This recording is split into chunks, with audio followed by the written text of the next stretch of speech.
إن الحمد لله نحمده ونستعينه ونستغفره ونعوذ بالله من شرور أنفسنا ومن سيئات أعمالنا من يهده الله فلا مضل له ومن يضلل فلا هادي له أشهد أن لا إله إلا الله وحده لا شريك له شهادة تنجي قائلها من عذاب النار. قال الله تعالى في القرآن الكريم: أعوذ بالله من الشيطان الرجيم، بسم الله الرحمن الرحيم. يا أيها الناس اتقوا ربكم الذي خلقكم من نفس واحدة وخلق منها زوجها وبث منهما رجالا كثيرا ونساء واتقوا الله الذي تساءلون به والأرحام إن الله كان عليكم رقيبا. وقال تعالى: يا أيها الذين آمنوا اتقوا الله حق تقاته ولا تموتن إلا وأنتم مسلمون.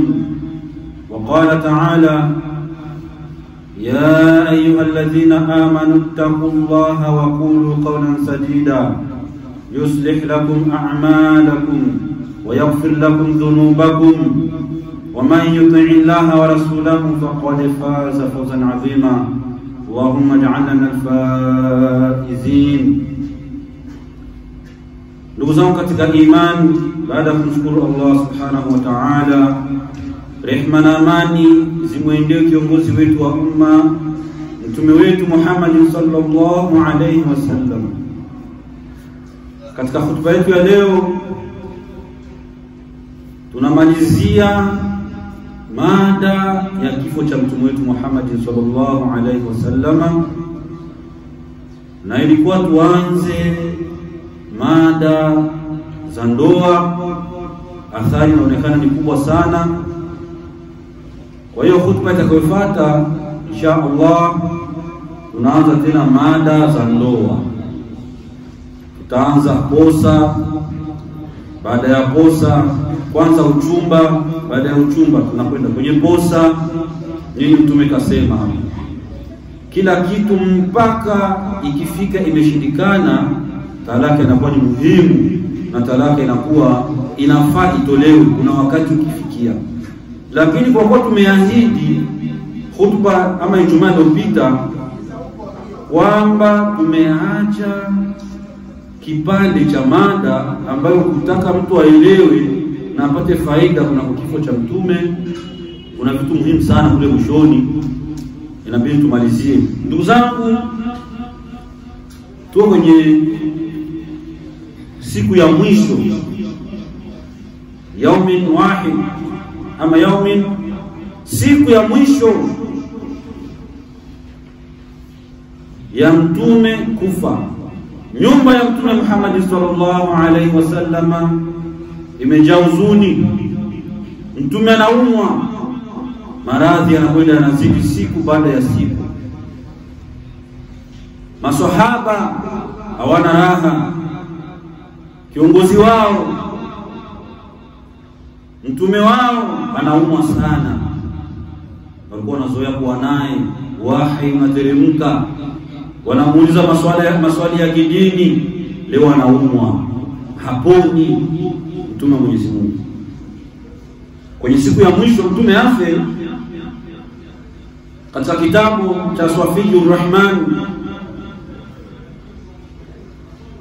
Mtume Muhammad sallallahu alaihi wasallam alipofikiwa na maradhi ama ilipofika wakati wa duha, walamma irtafa'a duha daa Rasulullah sallallahu alaihi wasallam Fatima.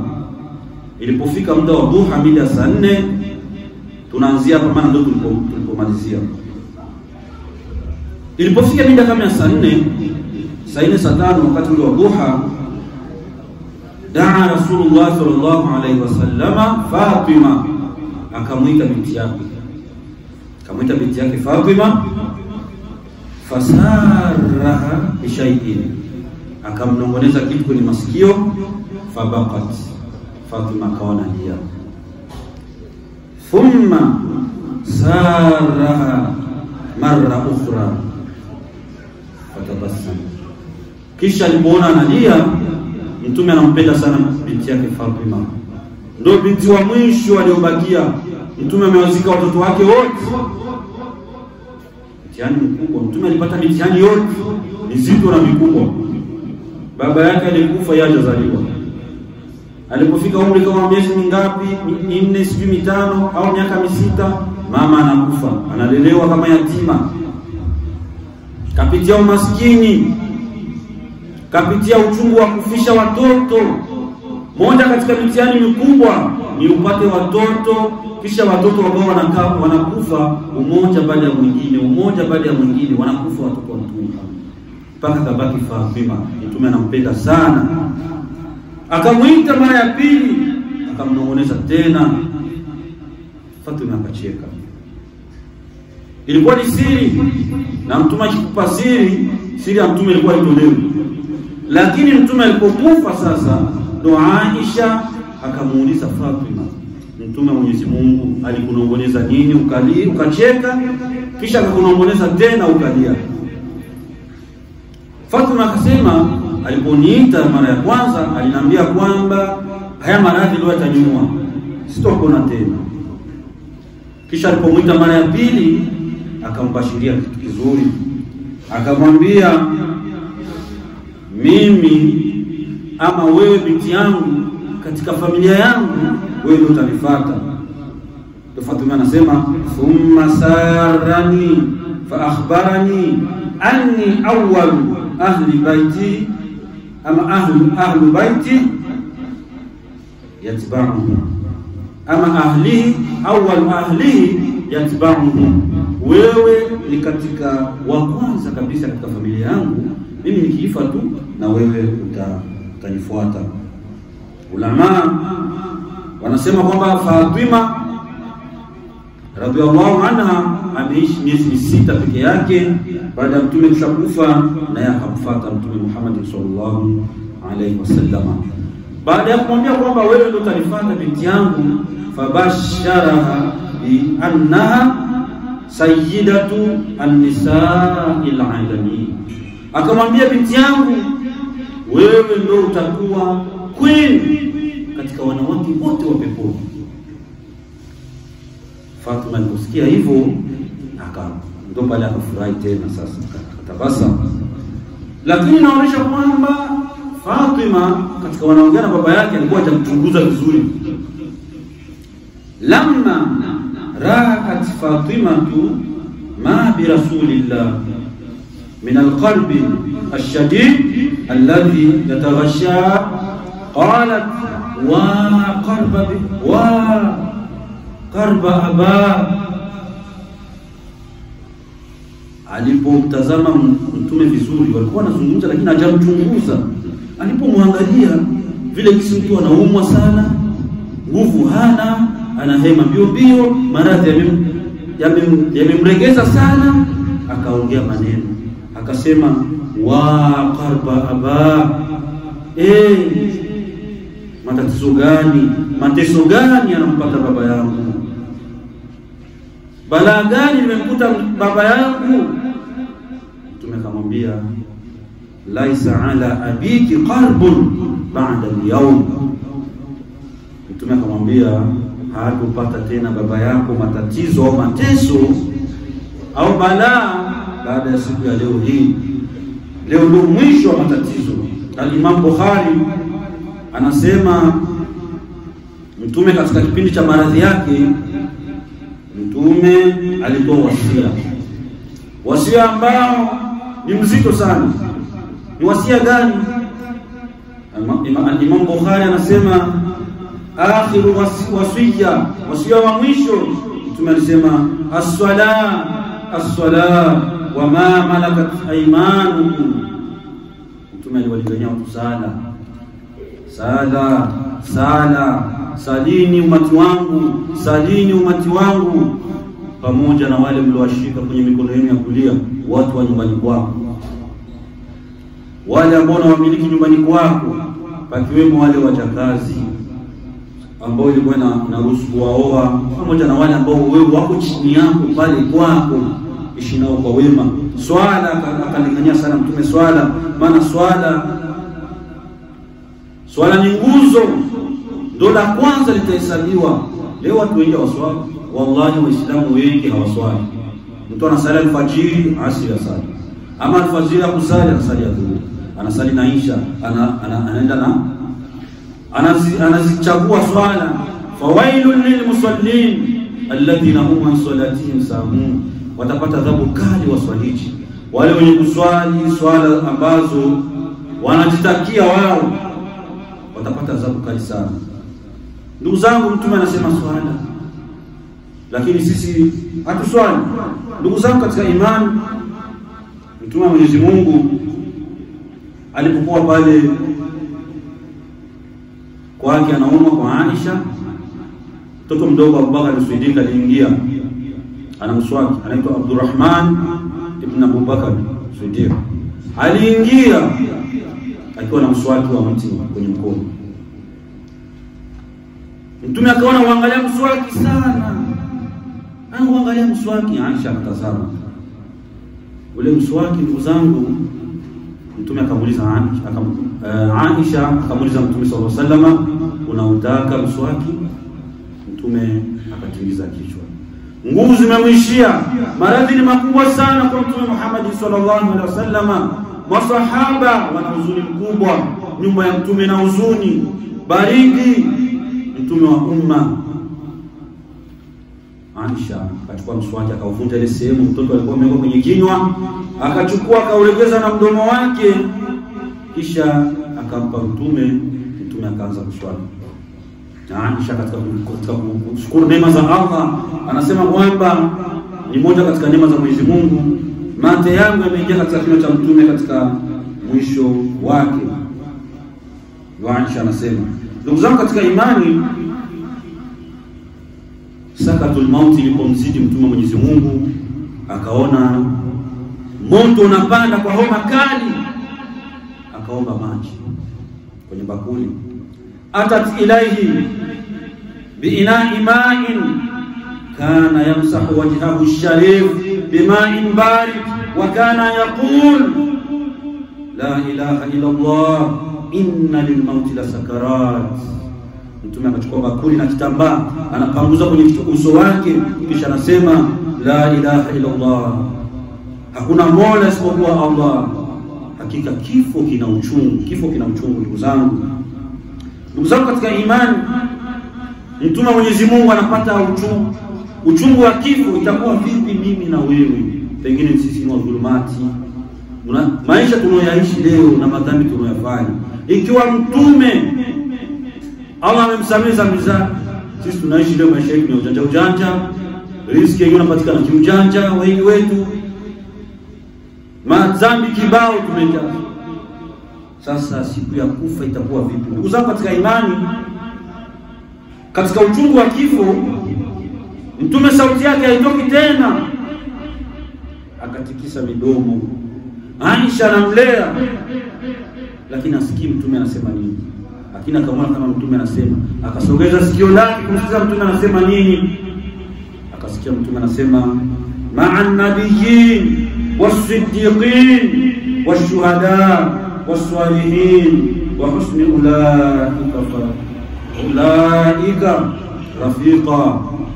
Mtume akawa anasema pamoja na manabii, pamoja na waliokubali, walioamini, pamoja na mashuhada, pamoja na wakweli. Ndugu zangu katika imani, tumuombe Allah subhanahu wa ta'ala. Mtume anaona kwamba siponi tena, ndio anaelekea kwa Mwenyezi Mungu, anaona anakwenda kwa mitume wenzake, anakwenda kuonana mashahidi waliokufa vitani pamoja na watu wema. Ndugu zangu katika imani, mtume alisema nini katika sakaratul maut? Aqulu qawli hadha wastaghfirullah.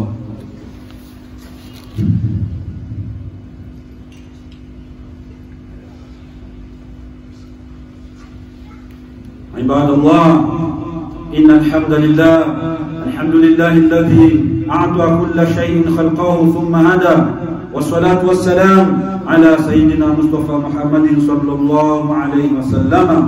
Ndugu zangu katika imani, mtume baada ya kusema haya maneno na kwenda kwa mitume na kwenda kwa wema waliokubali na kwa manabii wenzangu na kwa mashahidi. Kisha mtume akasema, Allahumma ighfirli warhamni wa alhiqni birrafiqil a'la. Mtume anaomba msamaha, Mola wangu nisamehe, Mola wangu nirehemu na unikutanishe na rafiki wa juu ambaye ni Mwenyezi Mungu. Ndugu zangu, mtume wa Mwenyezi Mungu ana madhambi gani? Lakini ile hali ya mtu kuiaga dunia, unaachana na mambo yako, unakwenda katika maisha, hauwezi sana kutumika, hauwezi sana kuchuma thawabu, kule ni hesabu bila ya matendo. Lakini hapa tunatenda na kuhesabiwa mbele ya Allah subhanahu wa ta'ala, itakuwa ni kuhesabiwa, hauna nafasi tena ya kutenda. Ndugu zangu katika imani, al-Imam Bukhari amesimulia maneno haya kwenye kitabu chake Babu Maradhihi, juzuu ya 2 ukurasa 633. Imam Bukhari ameongea kwa uzuri sana kisa hiki. Ndugu zangu katika imani, ulama wanasema kwamba ilipofika muda wa mtume kufa, alikuja malakul maut kwa kiumbe bora, roho takatifu kuliko roho zote, kiumbe bora kuliko viumbe vyote. Leo anakuja kutolewa roho na malakul maut. Malakul maut hajaingia ndani, kabaki nje. Jibril ameingia. Alipoingia akamwambia mtume, nimekuja na malakul maut, anaomba idhini aingie, anakuja kuchukua amani. Ndugu zangu, huzuni mkubwa sana, huzuni mkubwa sana ndugu zangu. Malakul maut akafika pale, aliongea maneno, irji'i ila rabbiki. Alisema, ya ayyatuha an-nafsul mutma'inna irji'i ila rabbiki radiyatan mardiyah udkhulu fi ibadi wadkhulu jannati. Akasema maneno yale ya mwisho kwenye sura al-Fajr, nafsi tulia, toka nenda kwa Allah, kwa Mola wako, amekuridhia na wewe umeridhika, ingia katika waja wema, ingia peponi. Ndugu zangu katika imani, mtume amekufa. Aisha ameona mtume anakufa, katoka nje kuambia maswahaba. Ndugu zangu katika imani, maswahaba wamechanganyikiwa sana, minongone ikawa mingi. Omar akaja pale, akatoa upanga. Alipotoa upanga akasema mtume ajafa.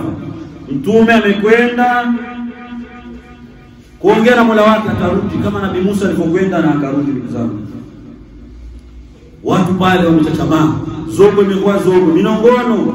Omar ametoa panga liko juu, Abubakar Siddiq kaja akaingia kwa mtume pale kwa binti yake, Aisha ni binti yake, kaja akaingia chumbani. Abubakar Siddiq akafunua jogo lile alikuwa amefunikwa mtume, akamtazama, kisha akasema maneno yafuatayo.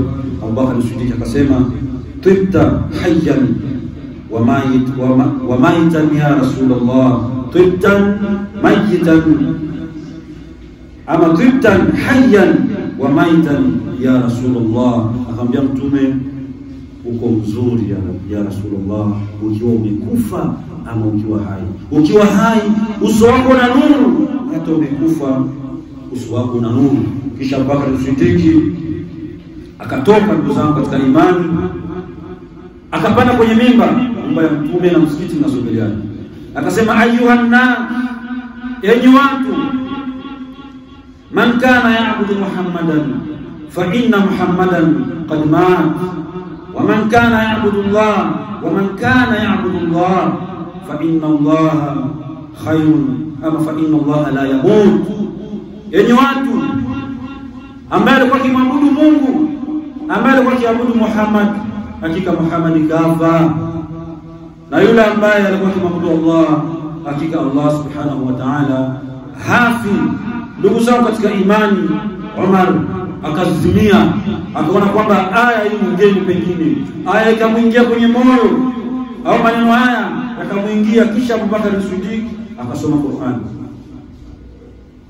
Qur'an, akasema aya hii, wama Muhammadun illa rasul qad khalat min qablihi ar-rusul afa in mata aw qutil inqalabtum ala aqabikum. Abubakar Siddiq akasoma aya hii, wama Muhammad, hakuwa Muhammad illa rasul, isipokuwa ni mtume. Ikiwa atakufa akafia kitandani au akafia vitani, ndio nyinyi mrejee nyuma, muache Uislamu. Na atakayerejea nyuma akasema kwa kuwa mtume amekufa, basi mimi tena Uislamu sitaki, hatomdhuru Mwenyezi Mungu na kitu chochote. Wasayajizillah ama wasayajizillah shakirin, atamkuta Mwenyezi Mungu ni mwenye kushukuriwa. Ndugu zangu katika imani, mtume Mwenyezi Mungu amekufa. Sisi kama Waislamu, kitendo kama hicho cha kufa, cha kifo, Allah anasema ni mtihani, liyabluwakum ayyukum ahsanu amala wa huwa al-azizul ghafur. Ni mtihani kwa uhai. Maisha tunayoishi kiatazama ni mtihani kwenda mbele. Kwanza mtu mwenye akili ana nafasi ya kufurahi, akaye anafurahi, enjoy. Hakuna maisha yana mtihani. Unasema mimi sitaki kuutuma, kisha tunaanza rasmi ndoa. Ni mtihani mwingi sana. Tunaanza mada za ndoa rasmi kabla ya kuelekea kwenye Ramadhani. Tuanze mada za Ramadhani, miezi miwili inakuja, tutaanza inshallah mada ya ndoa mpaka kwenye talaka. Inna Allaha wa malaikatahu yusalluna ala nabi ya ayyuhalladhina amanu sallu alayhi wa sallimu taslima. Allahumma salli ala Muhammad wa ala ali Muhammad kama sallaita ala Ibrahim wa ala ali Ibrahim, wa barik ala Muhammad wa ala ali Muhammad kama barakta ala Ibrahim wa ala ali Ibrahim في العالمين إنك حميد مجيد. ربنا تقبل منا إنك أنت السميع العليم، وتوب يا مولانا إنك أنت التواب الرحيم. اللهم تقبل منا إنك أنت السميع العليم، وتوب يا مولانا إنك أنت التواب الرحيم. ربنا آتنا في الدنيا حسنة وفي الآخرة حسنة وقنا عذاب النار برحمتك يا أرحم الراحمين. قوموا إلى صلاتكم يرحمكم الله، وأقيموا الصلاة.